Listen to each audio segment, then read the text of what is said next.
So Berry uses the pejorative term redskins, not because he's a racist, but because he wants to emphasize the sort of objectification of a group of people that doesn't fit and doesn't belong in the new way, in the new program. Okay, so anybody who doesn't go along becomes a redskin. Okay, or a member of a group that is now other and doesn't belong. And this is what he says continued to happen to other groups, including white people who wanted to live more of a traditional way of life, settle down, farm, and just kind of live their rural life. Okay? So on page 2, Berry says, time after time, in place after place, these conquerors, he's using conquerors as a term for a mentality, that progressive mentality, have fragmented and demolished traditional communities, the beginnings of domestic cultures. They have always said that what they destroyed was outdated, provincial, and contemptible, and with alarming frequency they have been believed and trusted by their victims, especially when their victims were other white people. So that's just to say that there's nothing all that different between what happened to Native Americans and what happened to white people or any other color of people when their traditional way of life is destroyed. So a modern manifestation of this whole theme would be, the symbolic entry of Walmart into the rural community, which then blows apart the smaller farmers and the small businesses, etc. So, people protest that because it will change people's ways of life, and some people don't want that change. Just to continue a little bit further here, he says, the class of independent small farmers who fought the War of Independence has been exploited and recruited into the industrial society until by now it is almost extinct. Today, the most numerous heirs of the farmers of Lexington and Concord are the little groups scattered all across the country whose names begin with save. Save our land, save the valleys, save our mountains, save our streams, save our farmland. As so often before, these are designated victims without official sanction, often without official friends, who are struggling to preserve their places, their values, and their lives as they know them and prefer to live them against the agencies of their own government, which are using their own tax monies against them, which would be the Hamiltonian side of things, right? That the government supports through the tax system and through regulations and the science that it supports, this type of progress that tends to wipe out the traditional way of life. So as far as the Native Americans, returning to them, he says the principal European trade goods were tools, cloth, weapons, ornaments, novelties, and alcohol. The sudden availability of these things produced a revolution that affected every aspect of Indian life. The struggle for existence became easier. Immemorial handicrafts grew obsolescent, then obsolete. Methods of hunting were transformed. So were methods and the purposes of war. As war became deadlier in purpose and armament, a surplus of women developed so that marriage customs changed and polygamy became common.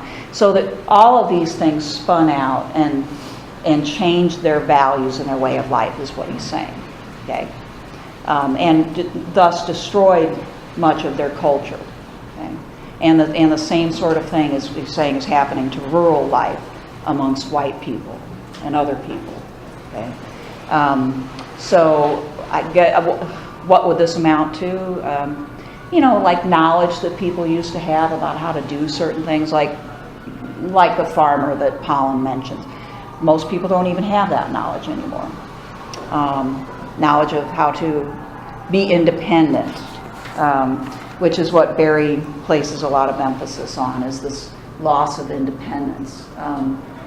And so, as I was reading this, I thought of a couple of other figures who've made similar points, and I don't know if you've heard of either one of these, but Sheldon Wolin is an American political scientist and political philosopher who has this concept of inverted totalitarianism, which is it's like a form of slavery that's disguised as freedom and convenience.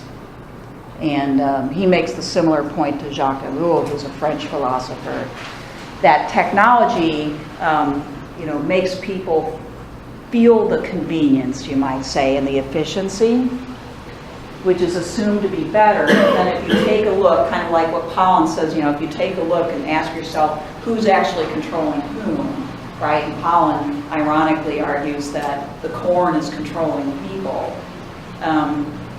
Wolin and Ellul, and I think Berry kind of resonates with this, would say the technology is controlling people more than people are controlling technology. Although there's levels in this type of thinking, and I think that at least for Ellul, the problem is not technology itself, but the fact that people haven't figured out that they need to make sure it doesn't control them, if that makes sense, right? They need to realize it's an issue. Okay? So for Berry, this notion that the more the better, the sophisticated the better, without consideration for the impact of that progress on other aspects of human life is a big problem and makes us more of a slave to technology.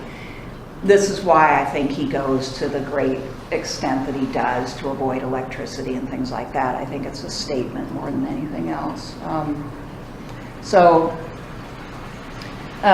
This is from Berry on this notion of revolutionary change, and it kind of expresses this lack of independence. I mean, I don't know if until I started to read Wendell Berry, I never really thought about this, because we tend to think, well, I live in a society that's so privileged and so, great. I have everything at my disposal, and we feel sorry for other people who don't have those things. But when you think about it, almost everything you have to live is not provided by you yourself, but by somebody else. And if it's provided by somebody else, there's a possibility that you might not get it. Such a weird way of thinking. It takes a while, to get into this way of thinking. But you don't make your food.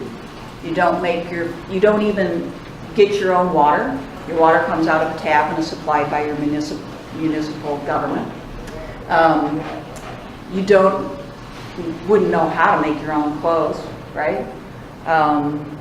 So he ironically says the only thing left that we can kind of get on our own typically is air. And it's, of course, we talked about this before, the poor Chinese people are having to wear masks and just to get to work. So I guess that's what he means by a heavy tax on that air.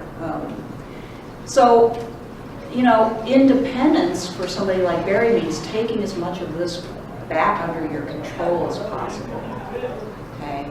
So can you get why people are his focus or how people are his focus? He's basically saying you've traded your independence for convenience. Right? And the problem with that is you may not always have that convenience. That convenience may go away, and then where are you? There's a certain, I think he places a high value on doing for oneself. And most of us just would find this so hard to deal with, I think, at this point, living that way. That, it feels like, he's a reactionary, or he wants you to go back to a past. Okay? Nurture is contrasted with exploitation, so this kind of exemplifies that. He says, I conceive of a strip miner, which was, a frequent thing in Kentucky, coal mining, to be a model exploiter, and as a model nurturer, I take the old-fashioned ideal of a farmer. The exploiter is a specialist, the nurturer is not. The standard of the exploiter is efficiency, the standard of the nurturer is care. The exploiter's goal is money, profit, the nurturer's goal is health. His land's health, his own, his family's, his communities, and his country's. I just have a couple of minutes, yeah. Is this kind of similar to minimalism, where it's kind of like living below your means and living kind of simple, rather than living with cell phone, computer, and a really huge house? It's like taking minimalism to its logical conclusion. Yeah, so it definitely is. It's a minimalist stop in the sense that they're still living within, the typical contemporary society. They're just simply saying, I don't need most of this stuff, and I'll live very simply. you know, he's talking about a rural way of life in which you go back and you're farming and you're getting your own fuel, you know, you're collecting your wood and you're basically living like a pioneer. Okay, so and not everybody's going to want to do that, and I don't think he wants everybody to do that, but I think he envisions, I think he thinks the country would be better off if a lot more people were doing that. And I will have to get back to Berry on Friday before we move on, but I did want to make note of what he says about the women's movement, because this got him into trouble as well. He says, it seems likely that all the movements of recent years have been representing various claims that nurture has to make against exploitation. The women's movement, for example, when its energies are most accurately placed, is arguing the cause of nurture. Other times it is arguing the right of women to be exploiters, which women or men have no right to be. That made me think of the old Virginia Slims, ironic for Berry, you know, this ad, which you guys never got to see, thank God, was, I think it's from the 70s. And they used to sell women cigarettes with the idea that now that women were equal, they should smoke like men. It was a sophisticated thing to do. Actually, that was being sold to women even in the 60s. So a lot of women started smoking with this glamorous image in mind, and the slogan was, "You come a long way, baby." Okay? So talk about being sold something that you don't need. Anyway, we're out of time, but we'll get back to Berry, and then we'll move on into Laudato Si on Friday.